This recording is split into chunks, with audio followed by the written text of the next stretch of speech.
Hello दोस्तों, स्वागत है आप सभी का आपके अपने यूट्यूब चैनल जॉबपुर एकेडमी पे। हम लोगों ने पिछला क्लास में कंडेंसर या कैपेसिटर के बारे में इंट्रोडक्शन देखा था। हमने ये देखा था कि जो कैपेसिटर होता है वो एक अपरेटस होता है जो चार्ज या एनर्जी को स्टोर करता है और स्टोर करके सडनली वो सप्लाई कर देता है फैन को, जिसमें वो लगा रहता है फैन को, मोटर को। तो आपके दिमाग में ये सब आता होगा कि वो आखिर इसकी ज़रूरत क्यों पड़ती है। हमारे घर में तो करंट आता ही है, करंट तो आता ही है जिससे चलता है, तो फिर उसको सप्लाई करने की क्या ज़रूरत है। तो जितने भी ऑपरेटर्स हैं हमारे घरों में, मान लीजिए पंखा है या मोटर है, एसी है, ये सबको स्टार्ट होने में काफ़ी ज़्यादा करंट की ज़रूरत पड़ती है। लगभग 25 से 50 एम्पियर की ज़रूरत पड़ती है। और हमारे जो घर में जो ट्रांसफार्मर से आता है वो 5, 10, 15 एम्पियर का ही होता है, तो उसे स्टार्ट हो पाना मुश्किल होता है। तो उसमें ये जो कैपेसिटर है वो काम आता है, जो एनर्जी को स्टोर करके, चार्ज को स्टोर करके वो सडनली उसको सप्लाई कर देता है, जिससे पंखा, मोटर या एसी जो है स्टार्ट हो पाता है। जैसे गांव में मान लीजिए ट्रैक्टर स्टार्ट नहीं होता है तो हम लोग 2-3 आदमी धक्का देते हैं उसको स्टार्ट होने के लिए या चलने के लिए, तो 2-3 आदमी से होता नहीं है, तो हम लोग 6-7 आदमी लगते हैं तो वो चलना स्टार्ट कर देता है। वो जैसे चलना स्टार्ट करता है उसके बाद अगर 1-2 आदमी हट भी जाता है तो वो गाड़ी, वो ट्रैक्टर चलते रहता है। इसका मतलब क्या कि जो चलते वक्त जो जब स्थिर था वो, तो उसके स्टार्ट करने के लिए, उसको चलाने के लिए ज़्यादा फोर्स की ज़रूरत पड़ी, इसलिए ज़्यादा आदमी को लाना पड़ा। और जैसे एक बार चल दिया, वो स्टार्ट हो गया चलना है, तो 1-2 आदमी उसमें से हट भी जाते हैं तो ट्रैक्टर चलते रहता है। इसका मतलब क्या कि ट्रैक्टर को स्टार्ट करने के लिए ज़्यादा फोर्स की ज़रूरत पड़ी, इसलिए ज़्यादा आदमी को लाना पड़ा। और जैसे एक बार स्टार्ट हो गया तो कम फोर्स भी रहता है तो चलते रह रहा है। उसी तरह यहाँ पे होता है कि एक स्टार्ट होने के लिए इसको ज़्यादा करंट की ज़रूरत पड़ती है। जो सप्लाई कौन करता है? वो कैपेसिटर करता है। तो कैपेसिटर का यही रोल है, ठीक है। तो हम समझ गए कि कैपेसिटर जो होता है ऑपरेटर्स होता है जो एनर्जी को, चार्ज को स्टोर करता है, ठीक है। इसके बाद आगे समझे थे कि जो सिंगल कंडक्टर है वो भी कैपेसिटर का काम कर सकता है, लेकिन हम लोग एक से ज़्यादा कंडक्टर लेकर कैपेसिटर को बनाते हैं, क्योंकि एक देखे थे हम लोग कि एक छोटा चार्ज के लिए बहुत बड़ा कैपेसिटर की, बहुत बड़ा कंडक्टर की ज़रूरत पड़ रहा था। इसलिए उस अरेंजमेंट को हम लोग को छोड़ना पड़ा और एक नया अरेंजमेंट हम लोग को खोजना पड़ा, जो कि आइडियल कैपेसिटर जिसको नाम दिए हम लोग, और जिसमें एक से ज़्यादा आपका 2 प्लेट को, आप वो 2 प्लेट मिलाकर एक कैपेसिटर बनाते थे और उससे यूज में लाते थे, ठीक है। और इसके आगे सीखे थे हम लोग कि एक कैपेसिटर को, एक कंडक्टर को एक लिमिट तक चार्ज दिया जा सकता है। उससे ज़्यादा चार्ज देने पे वो उसका जो चार्ज होगा वो बढ़ेगा नहीं, चार्ज तो लेगा लेकिन बढ़ेगा नहीं। कैसे, आइए देख लेते हैं कैसे, आज उसको देख लेते हैं अच्छे से। मान लीजिए ये जो है एक स्फेयर है, ये स्फेयर है जिसका रेडियस है आपका, मान लीजिए r रेडियस का स्फेयर है, और इसको चार्ज, अभी न्यूट्रल है, इसको हम चार्ज देना चालू किए, चार्ज दे रहे हैं, देते जा रहे हैं। मान लीजिए कुछ टाइम बाद इसका Q चार्ज है, तो हमको पता है, हम लोग जानते हैं सभी लोग कि जो भी चार्ज देते हैं वो इसके सरफेस पे क्या हो जाता है, डिस्ट्रीब्यूट हो जाता है। तो इसके सरफेस पे क्या होगा, चार्ज जो भी देते जाएंगे वो डिस्ट्रीब्यूट होते जाएगा, बढ़ते जाएगा, डिस्ट्रीब्यूट होते जाएगा, बढ़ते जाएगा, इस पर डिस्ट्रीब्यूट होते जाएगा, ठीक है। और एक लिमिट के बाद देखेंगे कि इसका जो चार्ज है वो बढ़ ही नहीं रहा है, कितना भी चार्ज दे रहे हैं इसको, लेकिन इसका चार्ज तो बढ़ ही नहीं रहा है। वो होता कैसे है, ठीक है, वो होता कैसे है। तो मान लीजिए कि हम इसको प्लस चार्ज दे रहे हैं, तो इससे क्या होगा, electric lines of force originate होगी, ऐसे ओरिजिनेट होगी, चारों तरफ ओरिजिनेट होगी इलेक्ट्रिक लाइन्स ऑफ फोर्स, ऐसे ओरिजिनेट होगा, चारों तरफ निकलेगा और इन्फिनिटी तक जाएगा। ये चारों तरफ निकलेगा और इन्फिनिटी तक जाएगा, ठीक है। और हमको पता है जो ये आपका क्या बोलते हैं, जो एनर्जी इलेक्ट्रिक फील्ड होता है वो, उसका डिफिनेशन क्या होता है, उसका फॉर्मूला क्या आता है, 1/4πε0 Q/r², यही होता है। तो Q जितना बढ़ाएंगे उतना ये क्या बढ़ेगा, ये बढ़ेगा, क्योंकि R तो फिक्स है, तो जितना Q बढ़ाएंगे उतना E बढ़ेगा, मतलब इलेक्ट्रिक फील्ड बढ़ेगा, ठीक है, इलेक्ट्रिक फील्ड बढ़ेगा। ठीक है। तो मान लीजिए कि ये जो कंडक्टर है इसको हमने एयर में रखा है, एयर में रख दिया है। रखने को आप किसी भी मटेरियल, डाइलेक्ट्रिक मटेरियल में रख सकते हैं। हमने मान लिया कि हमने एयर में रखा है, तो एयर का भी कुछ मोलेकुल होंगे, चारों तरफ होंगे। तो हम एक मोलेकुल को कंसीडर करते हैं, एक मोलेकुल को कंसीडर किए तो किसी भी डाइलेक्ट्रिक मटेरियल में, किसी भी मटेरियल में इलेक्ट्रॉन और प्रोटॉन होते हैं, ये तो पता है आप सभी को, उसी से बनता है। तो इसमें भी इलेक्ट्रॉन और प्रोटॉन होंगे।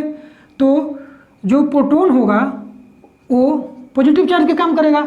तो पॉजिटिव चार्ज पे फोर्स किधर लगता है? इलेक्ट्रिक फोर्स, इलेक्ट्रिक लाइन्स की तरफ। जिधर इलेक्ट्रिक फोर्स होगा तो इलेक्ट्रिक फोर्स इधर पॉजिटिव पे इधर लगेगा। कितना लगेगा? Q into V। अगर Q चार्ज है तो Q इंटू V लगता है, ये पढ़ चुके हैं पिछले चैप्टर में। तो पॉजिटिव चार्ज पे इधर फोर्स लगेगा, तो इसका जो पॉजिटिव चार्ज होगा वो किधर जाना चाहेगा? इधर जाना चाहेगा। और नेगेटिव फोर्स पे किधर लगता है? उल्टा लगता है। इलेक्ट्रिक फील्ड के उल्टा लगता है नेगेटिव पे फोर्स, तो इस पे इधर लगेगा, तो ये इधर आना चाहेगा। ठीक है, यहाँ तक समझ में आया कि इस पे चार्ज बढ़ाते गए, चार्ज देते गए, तो जब चार्ज देते जाएंगे तो इसके चारों तरफ इलेक्ट्रिक फील्ड बढ़ते जाएगा। इलेक्ट्रिक फील्ड बढ़ते जाएगा तो जो इधर जो एयर का मोलेकुल है उसका जो पॉजिटिव चार्ज है वो इलेक्ट्रिक फील्ड की तरफ भागना चाहेगा, और नेगेटिव चार्ज जो है वो इलेक्ट्रिक फील्ड के ऑपोजिट में भागना चाहेगा। ठीक है, और ये किस पर डिपेंड करेगा? इलेक्ट्रिक फोर्स पे, इलेक्ट्रिक फोर्स पे डिपेंड करेगा। ठीक है, कितना है, तो चार्ज तो बढ़ रहा है तो इलेक्ट्रिक फील्ड भी बढ़ेगा, तो दोनों के बीच का जो रिपल्सन फोर्स होगा वो भी बढ़ेगा, दोनों के बीच का बढ़ेगा। जब बढ़ेगा तो एक समय ऐसा आएगा कि ये टूट जाएगा, ये जो होगा टूट जाएगा और डी अटैच हो जाएगा, ऐसे डी अटैच हो जाएगा। ये जो मोलेकुल है डी अटैच हो जाएगा, और जब ये एक बार डी अटैच हो गया तो ये पॉजिटिव चार्ज इधर भाग जाएगा और ये नेगेटिव जो चार्ज है इस पर आके एक्यूमुलेट हो जाएगा, इस पर एक्यूमुलेट होने लगेगा। और उसके बाद हम इसका कितना भी चार्ज दें, इसको कितना भी चार्ज दें, इसका चार्ज बढ़ने वाला नहीं है। क्यों?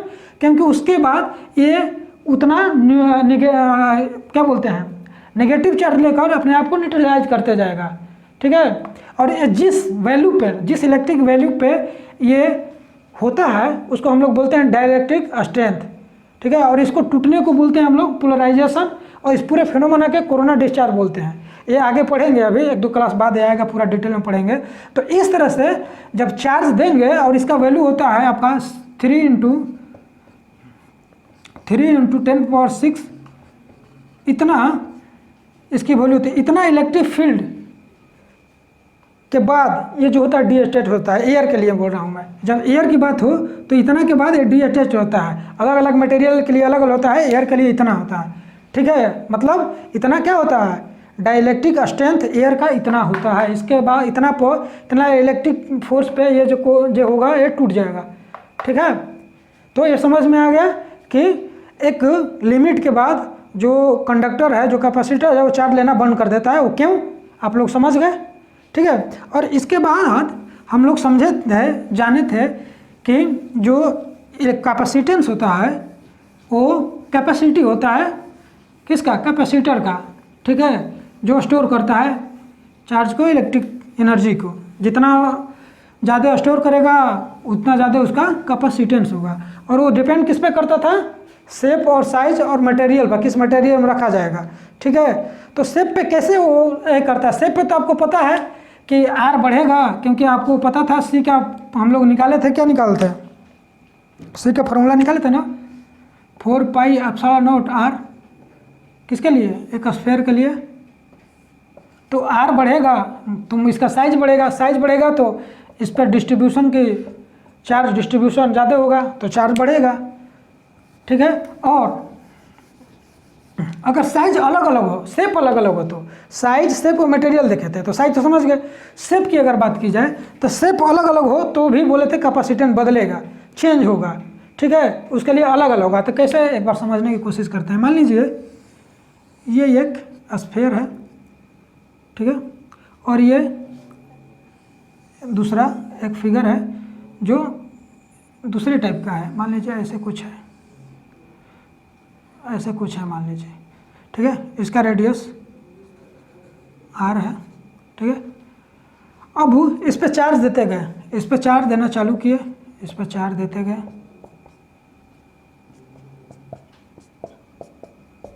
चार्ज दिए, इस पर भी चार्ज देने, इस पर भी चार्ज देते गए। तो आपको पता है कि सरफेस जहाँ पे ज़्यादा होगा वहाँ पे चार्ज ज़्यादा होगा, सरफेस ज़्यादा होगा तो चार्ज ज़्यादा होगा, ये पता है आप लोग को। तो यहाँ पे सरफेस ज़्यादा है तो यहाँ पे जो चार्ज होगा वो ज़्यादा होगा compare to this surface and this surface, ठीक है। तो वहाँ पे जो चार्ज होगा वो ज़्यादा होगा इस सब के कंपेयर में, ठीक है। तो चार्ज जहाँ ज़्यादा होता है वहाँ इलेक्ट्रिक फील्ड भी ज़्यादा होता है। तो इधर यहाँ पे मान लीजिए कि हम जो यहाँ पे जो इसका इलेक्ट्रिक फील्ड जो है इधर चारों तरफ इलेक्ट्रिक फील्ड प्रोड्यूस कर रहा होगा, ये भी चारों तरफ इलेक्ट्रिक फील्ड प्रोड्यूस कर रहा होगा, करेगा। तो मान लीजिए इसका इलेक्ट्रिक फील्ड जो है ई है और इसका इलेक्ट्रिक फील्ड जो है ई डैश है, ई डैश मान लीजिए, ठीक है। या हाँ ई वन और इसको ई टू मान लेते हैं, ठीक। तो चारों तरफ इलेक्ट्रिक फील्ड लगाएगा, ये भी इलेक्ट्रिक फील्ड लगाएगा। तो यहाँ पे जो है चार्ज ज़्यादा है तो यहाँ पे इलेक्ट्रिक फील्ड क्या होगा, इलेक्ट्रिक फील्ड भी ई डैश जो होगा ई टू जो होगा ये ज़्यादा होगा, ये ज़्यादा होगा कंपेयर टू इस इधर के चार्ज के, इधर के चार्ज से जितना इलेक्ट्रिक फील्ड इधर होगा उससे ज़्यादा यहाँ होगा क्योंकि चार्ज ज़्यादा है, ठीक है। तो यहाँ पे इलेक्ट्रिक फील्ड ज़्यादा होगा तो इलेक्ट्रिक फोर्स भी यहाँ ज़्यादा लगेगा। जैसे यहाँ पे मान लीजिए एक मटेरियल हम कंसीडर करें, यहाँ भी कंसीडर कर लिए, मान लीजिए यहाँ भी कंसीडर कर लिए। तो यहाँ पे जो फोर्स लगेगा, यहाँ पे जो फोर्स लगेगा, चार्ज बढ़ाते जा रहे हैं, चार्ज बढ़ाते जा रहे हैं, तो यहाँ पे जो इलेक्ट्रिक फील्ड होगा, इलेक्ट्रिक फील्ड होगा कंपेयर टू यहाँ का ये कम होगा। क्यों? क्योंकि यहाँ पे चार्ज ज़्यादा है, यहाँ पे चार्ज देंगे सेम चार्ज देंगे लेकिन यहाँ पे चार्ज पूरे सरफेस पर डिस्ट्रीब्यूट होगा, लेकिन यहाँ पे भी डिस्ट्रीब्यूट होगा लेकिन यहाँ पर सरफेस चूँकि ज़्यादा है तो यहाँ पे इलेक्ट्रिक फील्ड जो होगा ज़्यादा होगा। तो ये E2 जो होगा E1 से ज़्यादा होगा, और जब E2 E1 से ज़्यादा होगा तो ये जो डिस्चार्ज होने की क्षमता यहाँ पे है ये ज़्यादा हो जाएगी। तो सेम चार्ज देने पे, सेम चार्ज दोनों को दिए उसी चार्ज पे ये क्या होगा, ये डीअटैच हो जाएगा क्योंकि यहाँ पर इलेक्ट्रिक फील्ड ज़्यादा हो जाएगा। और जब ये डीअटैच हो जाएगा तो ये इस पर आ जाएगा और ये अपने आप को न्यूट्रलाइज करते जाएगा, और न्यूट्रलाइज जब करने लगेगा ये तो इसको आप जितना भी चार्ज दीजिएगा ये बढ़ेगा नहीं, ठीक है। उसी चार्ज पे ये अभी तो डीअटैच होगा नहीं क्योंकि यहाँ पे तो इलेक्ट्रिक फील्ड कम है, तो इसको चार्ज कुछ और ज़्यादा देने के बाद ये डीअटैच हुआ। तो यहाँ पे चार्ज ज़्यादा है, क्या किया, ये चार्ज लिया ज़्यादा ले सकता है और ये कम ले रहा है, तो यहाँ पे क्या होगा, यहाँ पे कैपेसिटी इसका क्या होगा, ज़्यादा होगा। मान लीजिए C1 है C2 है तो C1 क्या होगा, C2 से ज़्यादा होगा। क्यों? क्योंकि ये चार्ज ज़्यादा ले रहा है, ठीक है। तो यहाँ से क्या समझ में आया कि जिसका शेप फ्लैट है, फ्लैट है ये पूरा, जिसका सरफेस फ्लैट है उसका क्या होता है, जिसका सरफेस जो है फ्लैट है, फ्लैट है उसका कैपेसिटेंस क्या हो रहा है, कैपेसिटेंस ज़्यादा रह रहा है। और जिसका सरफेस जो मान लीजिए नुकीला रह रहा है, शार्प रह रहा है, तो उसका कैपेसिटेंस कम हो रहा है क्योंकि कम ही चार्ज देने पे उसका जो इलेक्ट्रिक फील्ड ज़्यादा हो जा रहा है, इलेक्ट्रिक फोर्स ज़्यादा होने के कारण, इलेक्ट्रिक फील्ड ज़्यादा होने के कारण उसका जो मोलेक्यूल हैं वो क्या हो जा रहे हैं, डीअटैच्ड हो जा रहे हैं। इसके कारण वो चार्ज नहीं ले पा रहा है, उसका चार्ज नहीं बढ़ पा रहा है, और जब चार्ज नहीं बढ़ेगा तो कैपेसिटेंस नहीं बढ़ेगा, ठीक है। इसलिए यहाँ पे इसका जो कैपेसिटेंस होगा ज़्यादा होगा, समझ में आया। तो जिस फिगर का शेप फ्लैट होगा वो कैपेसिटेंस ज़्यादा लेगा, और जिसका शेप नुकीला होगा, शार्प होगा, वो उसका कैपेसिटेंस कम होगा, ठीक है। ये लिख लीजिए, ये लिख लीजिए आप, ये फिगर बना के आप लिख सकते हैं। ये पिछले क्लास का सब चल रहा है, पिछले क्लास का है सब, है वो ये पढ़ा चुके हैं, बस थोड़ा समझाना, किसी को समझ में नहीं आया था तो आज उसको अच्छे से समझा दिए, ठीक है। जिसको भी समझ में नहीं आएगा वो कमेंट कर देगा, बोल देगा।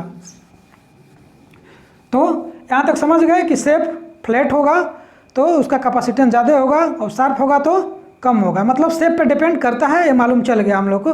कैसे करता है भी मालूम चल गया, शेप भी मालूम चल गया, साइज भी मालूम चल गया। अब मीडियम पढ़े थे कि मीडियम अलग होने पे उसका कैपेसिटेंस अलग अलग होगा, ठीक है। तो वो भी एक बार उसका भी एग्जांपल देख लेते हैं भाई, उसका भी एग्जांपल देख लेते हैं कि कैसे होगा। तो मान लो एक हम स्फीयर कंसीडर किए और सेम स्फीयर कंसीडर किए, सेम साइज का, इसका भी आर है, बड़ा लग रहा है क्या, आप सेम समझिएगा, इसका भी आर रेडियस है, ठीक है। दोनों को, इसको हमने एयर में रखा और इसको हमने वाटर में रखा,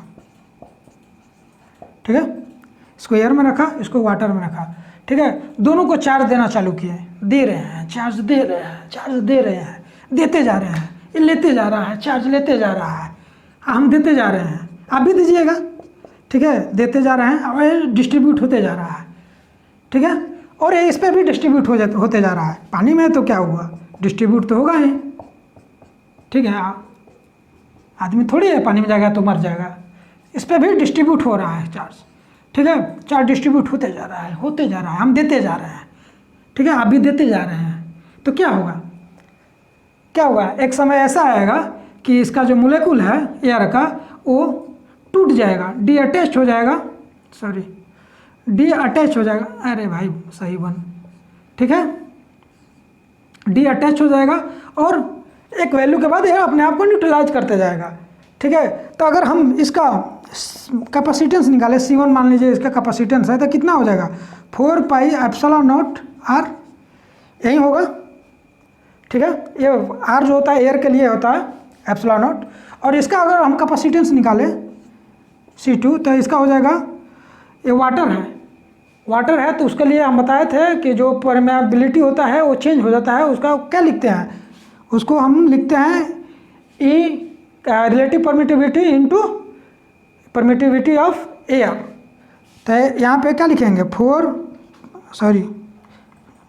4 पाई ई आर, तो ई की जगह पर क्या लिख सकते हैं 4 पाई ई नॉट रिलेटिव परमिटिविटी आर। तो यहाँ से जो वाटर का जो रिलेटिव परमिटिविटी होता है वो होता है 81, ये याद कर लीजिएगा।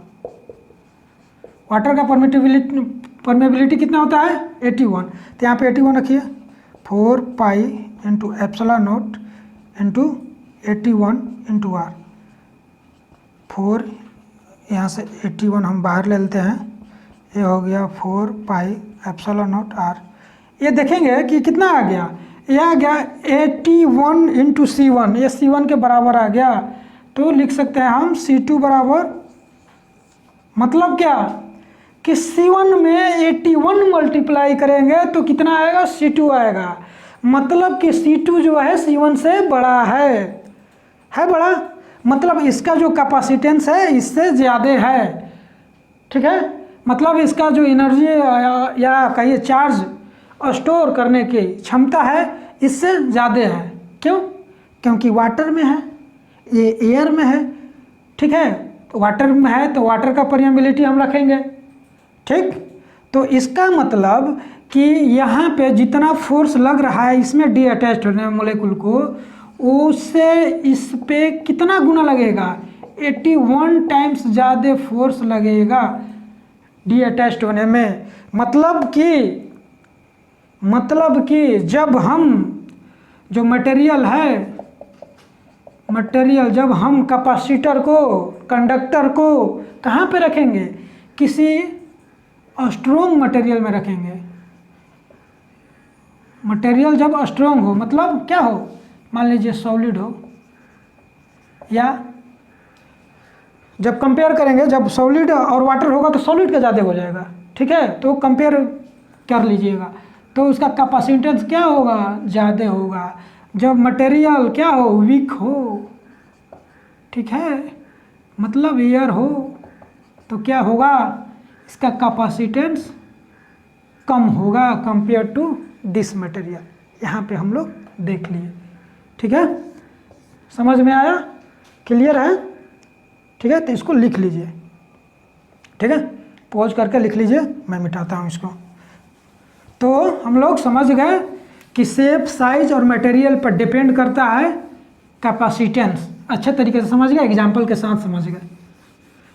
इसके बाद क्या सीखे थे हम लोग, इसके बाद हम लोग सीखे थे, उसका यूनिट देखे थे और डायमेंशन देखे थे। यूनिट में क्या देखे थे कि फैराडे यूनिट होता है, ठीक है, कूलम्ब पर वोल्ट यूनिट होता है, और डायमेंशन कितना होता है, और डायमेंशन हम लोग देखे थे कि आपका m-1 l-2 टी के पावर 4 और आई का स्क्वायर, ये डायमेंशन होता था।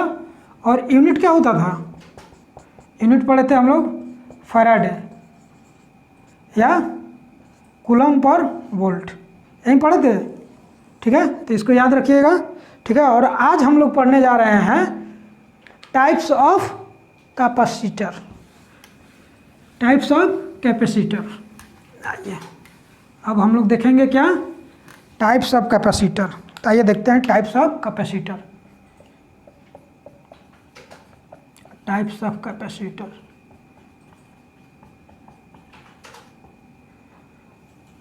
तो ये देखिए जो एनसीईआरटी है, एनसीईआरटी में हम लोग को एक ही प्रकार का कैपेसिटर पढ़ना है, parallel plate capacitor.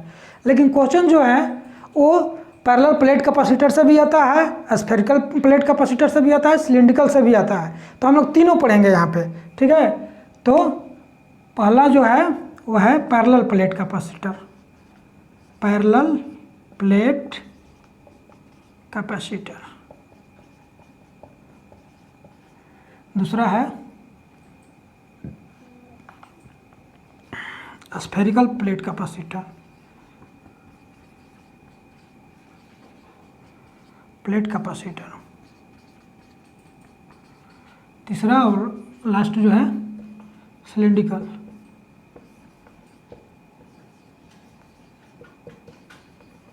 Cylindrical plate capacitor. ठीक है, तो पैरेलल प्लेट कैपेसिटर देखते हैं। पैरेलल प्लेट कैपेसिटर जो पैरेलल प्लेट कैपेसिटर होता है, इसमें दो कंडक्टर होता है, दो में कंडक्टर होता है, उसको लिया जाता है। और इसमें कोई निश्चित नहीं है कि आप एक ही टाइप का ले सकते हैं, अलग अलग शेप का ले सकते हैं आप। सिलिंड्रिकल क्या बोलते हैं, अलग स्क्वायर भी हो सकता है, जो प्लेट है पैरेलल प्लेट है वो स्क्वायर भी हो सकता है, सिलेंडर स्फेरिकल कुछ भी हो सकता है। पैरेलल प्लेट पैरेलल होना चाहिए बस। ठीक है, वो कुछ भी हो सकता है, इसका शेप कुछ भी हो सकता है। तो आइए सबसे पहले हम लोग क्या देखते हैं, पैरेलल प्लेट कैपेसिटर देखते हैं। ठीक है, तब तक ये लिखिए, मिटाते हैं, इसको मिटा कर आगे देखते हैं। तो सबसे पहले पैरेलल प्लेट कैपेसिटर को देखते हैं। तो हमने दो पैरेलल प्लेट को लिया, एक को हमने प्लस क्यू चार्ज दिया और दूसरे को माइनस क्यू चार्ज दिया। ठीक है, एक का एरिया कितना है, सरफेस एरिया आपका ए है, इसका भी ए है, दोनों का एरिया जो है सेम है। और दोनों को कितना डिस्टेंस पर रखा, डी डिस्टेंस पर हमने दोनों प्लेट को रख दिया। तो इसका जो चार डिस्ट्रीब्यूशन होगा, इसका जो चार डिस्ट्रीब्यूट करेंगे, तो इसका रूल है कि रूल तो 2-3 है, लेकिन आप याद रखिए इसको कि ये जो प्लस क्यू चार्ज है इसको आधा आधा दोनों तरफ बांट दीजिए। जो प्लस क्यू चार्ज है माइनस, वो आधा आधा दोनों तरफ बांट दीजिए, और ये माइनस को भी आधा आधा बांट दीजिए। और याद रखिए कि प्लेट के बाहरी सरफेस पे, दोनों प्लेट के बाहरी सरफेस पर जो नेट चार्ज होगा वो 0 होगा। तो यहाँ पर नेट चार्ज 0 कब होगा, जब माइनस रखेंगे, माइनस Q/2 रखेंगे तभी 0 होगा। तो यहाँ पर माइनस Q/2 रख देंगे और यहाँ प्लस Q/2 रख देंगे। ठीक है, तो ये दोनों 0 हो जाएगा। और यहाँ पे जो ऊपर रहता है उतना ही यहाँ पे रख देंगे, और यहाँ पे जो ऊपर रहता है वहाँ पे यहाँ नीचे रख देंगे। ठीक है, तो ये आ जाएगा आपका, यहाँ भी ये क्यू चार्ज हो जाएगा, यहाँ माइनस क्यू चार्ज हो जाएगा इन दोनों सरफेस पे। ठीक, ये याद रखना है, ये आपको याद रखना है कैसे डिस्ट्रीब्यूट होता है, रूल है ऐसे। कोई एक्स मान के करता है, ठीक है, लेकिन सबसे अच्छा है कि आप याद कर लीजिए कि इसको डिस्ट्रीब्यूट ऐसे किया जाता है। बाहरी सरफेस पे 0-0 आएगा और अंदर वाला सरफेस पे वो चार्ज जो है डिस्ट्रीब्यूट हो जाता है। ठीक है, तो अब देखिए, अब इसके बाद जो है प्लेट है, ये ऐसे हो गया, तो ये जो चार्ज हुआ है इस सरफेस पे डिस्ट्रीब्यूट होगा, इस पर प्लस हो जाएगा, इस पर माइनस हो जाएगा। ठीक, इसके बाद आप देखिए, इसके बाद हमको क्या निकालना है, इसको कैपेसिटेंस निकालना है हमको। तो कैपेसिटेंस हमको पता है कि कैपेसिटेंस क्या होता है। तो कैपेसिटेंस हमको होता है C/Q/V। आपको पता होगा कि C होता है Q/V। ठीक है, तो V यहाँ डिफरेंस लेंगे, ठीक है, V माइनस C यही होता है। तो हमको C निकालना है, दोनों प्लेट के जो कैपेसिटर जो बना, इसका हमको कैपेसिटेंस निकालना है। तो कैपेसिटेंस के लिए क्या चाहिए, पोटेंशियल डिफरेंस चाहिए इन दोनों का। ठीक है, तो एक सवाल आपके आ सकता है कि सर यहाँ पे तो आप Q/V बताए थे, यहाँ पे डिफरेंस क्यों ले लिए। तो उस समय भी जहाँ हमें बताए थे तो उस समय बाबू जो सिंगल प्लेट के लिए लिए थे, और जो दूसरा प्लेट था उसको हम लोग इन्फिनिटी पे मानते थे, और इन्फिनिटी पे पोटेंशियल हमेशा जीरो होता है, ये मान के चलते हैं हम लोग। इसलिए जो इन्फिनिटी जो था यहाँ पे जीरो हो गया, इसलिए क्यू बाई भी हो जाता है, ठीक है। और यहाँ पे 2 प्लेट है तो दोनों प्लेट का आपका डिफरेंस लेना होता है, ठीक है। तो ये एक्चुअली क्यू बाई भी ही है, ठीक ना। आपको पोटेंशियल में बताए थे कि जो पोटेंशियल होता है, किसी पॉइंट पे पोटेंशियल निकलना होता है तो आपको एक इन्फिनिटी से चार्ज लाते हैं, हम लोग चार्ज लाते हैं धीरे धीरे धीरे, और उसके चलते वर्क डन निकालते हैं, तो निकालते थे, याद कीजिएगा, वो उसी से रिलेटेड है, ठीक है। चलिए आइए आगे देखते हैं। तो आपका ये चार्ज डिस्ट्रीब्यूट हो गया, ठीक है। तो हमको कैपेसिटेंस निकालने के लिए सबसे पहले क्या निकालना पड़ेगा, पोटेंशियल निकालना पड़ेगा, ठीक है। और पोटेंशियल निकालने के लिए पोटेंशियल का फॉर्मूला क्या होता है, V बराबर क्या होता है, E डॉट R, यही होता है V का फॉर्मूला, ठीक है।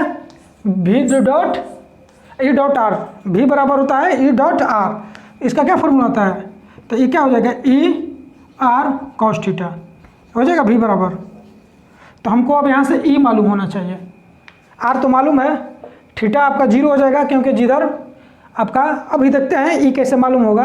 तो आप देखिए, अब इन दोनों प्लेट के लिए, दोनों प्लेट पे जो होगा ये प्लस चार्ज डिस्ट्रीब्यूट हो जाएगा, इस पर माइनस चार्ज डिस्ट्रीब्यूट होगा, ऐसे हो जाएगा।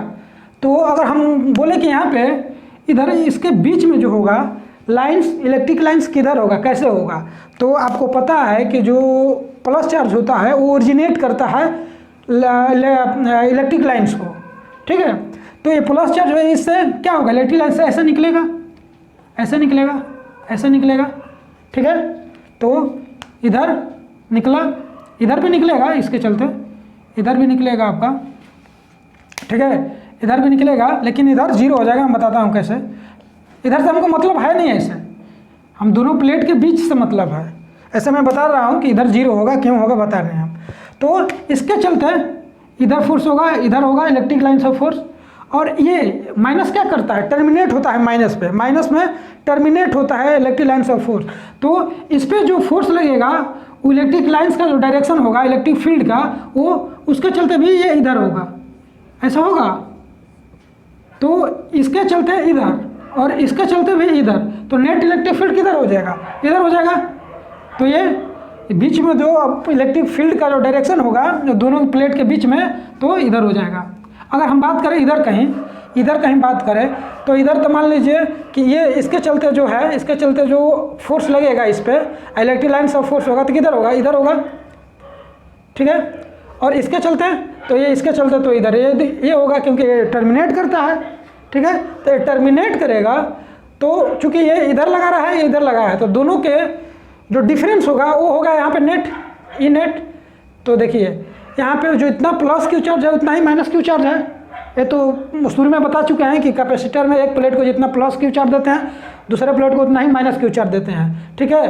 और इलेक्ट्रिक फील्ड जो होता है वो क्यू के डायरेक्टिव प्रोपोर्शनल होता है, क्यू बढ़ेगा तो आपका इलेक्ट्रिक फील्ड बढ़ेगा। तो देखिए इसके चलते इलेक्ट्रिक फील्ड क्या होता है, इलेक्ट्रिक फील्ड का फॉर्मूला क्या होता है, के क्यू बाई आर स्क्वायर। तो जितना क्यू बढ़ेगा उतना बढ़ेगा, तो क्यू तो फिक्स हो गया, यहाँ पे आर है, आर चेंज हो रहा है यहाँ से यहाँ तक, यहाँ से यहाँ तक। तो ये जो है, ये जो प्लेट है ये इन्फिनाइट प्लेट है, इन्फिनाइट प्लेट। कैसे, यहाँ पे जो इसका लेंथ है, इसका जो लेंथ है वो बहुत बड़ा मान के चलते हैं हम लोग, इसका जो लेंथ है, लेंथ बहुत बड़ा है डी से, इससे, तो ये इन्फिनाइट प्लेट की तरह काम करने लगता है, ठीक ना। इन्फिनाइट प्लेट के काम करने लगेगा तो हमें ये जो डी है उसको निगलेक्ट करके चलते हैं, और जब डी निगलेक्ट करके चलेंगे तो इसका जो फोर्स यहाँ पे लगेगा इसके चलते, और इसके चलते जो फोर्स लगेगा वो दोनों बराबर लगेगा, क्योंकि यहाँ पे आर बराबर हो जाएगा आर, क्योंकि एल बहुत बड़ा है तो आर इसके रिस्पेक्ट में कुछ वैल्यू नहीं रखेगा, ठीक ना। तो यहाँ पे इसके चलते जो फोर्स लगेगा, मान लीजिए के क्यू बाई आर स्क्वायर, इसके चलते भी के क्यू बाई आर स्क्वायर लगेगा, और आर यहाँ पर दोनों बराबर है, तो जिधर इधर फोर्स लगेगा उतना इधर लगेगा, तो नेट फोर्स कितना हो जाएगा, 0 हो जाएगा। तो इधर 0 होता है, और सेम ऐसे ही इधर होगा, इधर अब यहाँ पे फोर्स किधर लगाएगा, ये इधर लगाएगा और इधर लगाएगा, तो नेट फोर्स 0 हो जाएगा। ठीक है, तो यहाँ से तो पता हमको चला कि जो प्लेट के दोनों तरफ है वो इलेक्ट्रिक फील्ड 0 हो जाएगा, और बीच में जो होगा इलेक्ट्रिक फील्ड किधर होगा, इधर होगा, लेकिन होगा कितना। ठीक है, तो आप क्या बोलते हैं, इन्फिनाइट प्लेट के लिए आप पढ़े थे पिछले चैप्टर में कि जो होता है सिग्मा बाई 2 एप्सिलॉन नॉट होता है। ठीक है, सिग्मा बाई 2 एप्सिलॉन नॉट, तो इस प्लेट के चलते सिग्मा बाई 2 एप्सिलॉन नॉट, और इस प्लेट के लिए सिग्मा बाई 2 एप्सिलॉन नॉट, तो नेट क्या हो जाएगा, सिग्मा बाई एप्सिलॉन नॉट। ठीक है, तो अब आइए, अब सबसे पहले हमको क्या निकलना होगा, ई निकलना होगा। तो ई यहाँ से तो निकल गया, ई यहाँ लिख दिए हैं कि electric field in between 2 plates, तो ई जो होगा, ई नेट जो होगा, ठीक है, वो E1 प्लस E2 दोनों के प्लस होगा, क्योंकि दोनों सेम डायरेक्शन में लग रहा है। ठीक है, तो आप पढ़े हैं ये जो होता है सरफेस चार्ज डेंसिटी होता है, सरफेस चार्ज डेंसिटी। ठीक है, सरफेस चार्ज डेंसिटी। ठीक है, और कितने के बराबर होता है, ये होता है चार्ज पर यूनिट एरिया। ठीक है, ये बता चुके हैं, लेकिन जो नए हैं उसके लिए बता दे रहा हूँ कि जो सरफेस चार्ज डेंसिटी है, जो सिग्मा है, वो होता है चार्ज पर यूनिट एरिया। ठीक है, तो ये दोनों को सॉल्व किया तो कितना आएगा, epsilon sigma by epsilon not. ठीक है, और सिग्मा को कितना होता है, क्यू बाई ए होता है, तो सिग्मा की जगह पर क्यू बाई ए रखे तो आपका इलेक्ट्रिक फील्ड कितना आ जाएगा, Q divided by A epsilon not. यहाँ से इलेक्ट्रिक फील्ड आ गया, तो इलेक्ट्रिक फील्ड मालूम आपका, आर मालूम, आर कितना है, डी के बराबर है cos 0 का वैल्यू 1। ठीक है, तो ये इसका वैल्यू हो जाएगा ER हो जाएगा ना, ER हो जाएगा। ई मालूम, यहाँ से देखिए, यहाँ लिख दिया हूँ potential difference between positive and negative plate. ठीक है, तो कितना होगा, ई डॉट आर होगा। ई डॉट आर कितना होता है, आप वेक्टर में पढ़े होंगे कि ई डॉट आर का जो होता है ER cos थीटा होता है, तो cos यहाँ पे इलेक्ट्रिक फील्ड भी इधर, आर भी इधर, आर किधर है, आर भी इधर, इलेक्ट्रिक फील्ड ही इधर, तो दोनों के बीच का एंगल कितना, 0, तो 0 रखे तो cos 0 कितना आ जाएगा, 1, तो ER आ जाएगा। यहाँ से पोटेंशियल डिफरेंस भी मालूम, पोटेंशियल भी मालूम हो गया। ठीक है, अब E की जगह पे आप वैल्यू रखिए कितना, Q by A epsilon not, तो कितना हो जाएगा, V कितना हो जाएगा, आप Q divided by A epsilon not into D. देखिए, सबसे पहले हम E निकाले, ठीक है, V, उससे V निकाले, अब वैल्यू रखेंगे हम कैपेसिटेंस में, अब कैपेसिटेंस निकालेंगे। क्यों, क्योंकि कैपेसिटेंस का जो फॉर्मूला होता है वो Q बाई V होता है। ठीक है, तो V हमको तो मालूम था नहीं, तो V निकाले, तो V का फॉर्मूला होता है क्या, E डॉट आर, तो E मालूम नहीं, तो फिर E निकाले, E से फिर V निकाले, अब V का वैल्यू रखेंगे तो आपका कैपेसिटेंस निकल जाएगा। तो यहाँ लिख दिया कैपेसिटर और parallel plate capacitor Q by V, तो Q और V के जगह पर आप जितना है Q by A epsilon not into D, तो Q कट जाएगा और ये एप्सिलॉन नॉट ए ऊपर चला जाएगा, तो हो जाएगा epsilon not a divided by D. ठीक है, तो इसको आप याद कर लेंगे, इसको याद कर लेंगे कि पैरेलल प्लेट कैपेसिटर के कैपेसिटेंस जो होता है वो होता है ए epsilon not divided by D. अब यहाँ से आपको कोई पूछेगा कि जो C है पैरेलल प्लेट का जो कैपेसिटेंस है वो डायरेक्टली प्रोपोर्शनल, ये A बढ़ेगा तो C बढ़ेगा, जाहिर है A बढ़ेगा तो C बढ़ेगा। अगर D बढ़ाते हैं तो क्या होगा, D बढ़ाएंगे तो क्या होगा, C घटेगा, क्योंकि इन्वर्सली प्रोपोर्शनल है, तो C जो हो जाएगा A का डायरेक्टली प्रोपोर्शनल और D का इन्वर्सली प्रोपोर्शनल हो जाएगा। D अगर बढ़ाएंगे तो कैपेसिटेंस घटेगा, D घटाएंगे तो कैपेसिटेंस बढ़ेगा। एरिया, जब प्लेट का जो एरिया बढ़ाएंगे तो कैपेसिटेंस बढ़ेगा। ठीक है, तो इसको आप याद रखेंगे। ठीक है, कि C बराबर epsilon not A by D होता है। ठीक है, अगर कोई इसी में आपको पूछ दे कि जब इसमें हम कोई मटेरियल रखते हैं तो क्या होगा, इसमें ये तो एयर के लिए है ना, ध्यान रखिएगा ये एयर के लिए है, एयर में हम रखे हैं, इसमें इस कैपेसिटर को हम एयर में रखे हैं, लेकिन इसको हम किसी दूसरे मटेरियल में रखें, किसी दूसरे मीडियम में रखें, मान लो किसी मीडियम में रखें, तो यहाँ बता दिए हैं कि when dielectric materials is placed in between parallel plate capacitor, जब पैरेलल प्लेट कैपेसिटर के बीच में कोई मटेरियल रख दें, या यूँ कहें कि कैपेसिटर को पैरेलल प्लेट कैपेसिटर को किसी मटेरियल में रख दिया जाए तो क्या होता है। तो कुछ नहीं, डायरेक्ट हम निकालेंगे। हमको मालूम है कि जो फॉर्मूला होता है क्या होता है, जो मटेरियल का जो एप्सिलॉन नॉट होता है, ये जो एप्सिलॉन होगा तो ये क्या होता है, ये होता है permittivity of medium, permittivity of given medium. ये सब बता चुके हैं फर्स्ट चैप्टर में ही, ठीक है। Permittivity of given medium epsilon होता है, ठीक है। तो सी यहाँ पे निकालेंगे तो यहाँ पे एप्सिलॉन नोट न रखकर क्या रखा जाएगा, एप्सिलॉन रखा जाएगा, एप्सिलॉन। तो सी डैश इसको मान लिए हैं तो सी डैश क्या हो जाएगा, A epsilon, epsilon divided by D. और एप्सिलॉन कितने के बराबर होता है, याद रखिए, ये बराबर होता है epsilon not into relative permittivity, ये इतना के बराबर होता है। याद कीजिए पिछले चैप्टर में पढ़े हैं, ये जो एप्सिलॉन होता है, ठीक है, किसी गिवन मटेरियल का जो परमिटिविटी होता है वो होता है relative permittivity into permittivity of vacuum, in vacuum का ये, तो ठीक है। तो एप्सिलॉन के जगह पर हम ये रखें, यहाँ से आपका ए आ गया, जो ये जो है ये कितने के बराबर है, इसको हम ऐसे लिख सकते हैं कि आपका e into r into a epsilon not divided by d.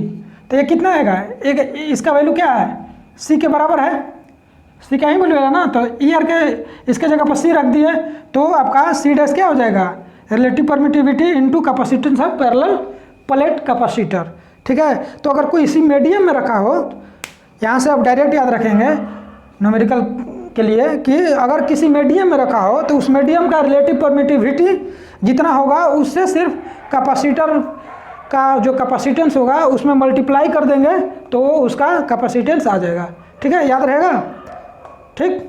तो यहाँ से हम सीखे कि पैरेलल प्लेट कैपेसिटर क्या होता है, इसका डिस्ट्रीब्यूशन ऑफ चार्ज कैसे होता है, ठीक है। इसमें फिर देखें कि इलेक्ट्रिक लाइन्स ऑफ फोर्स का डायरेक्शन किधर होगा, कितने कहाँ पर कितना होगा, उसके बाद इसका कैपेसिटेंस निकालें, ठीक है।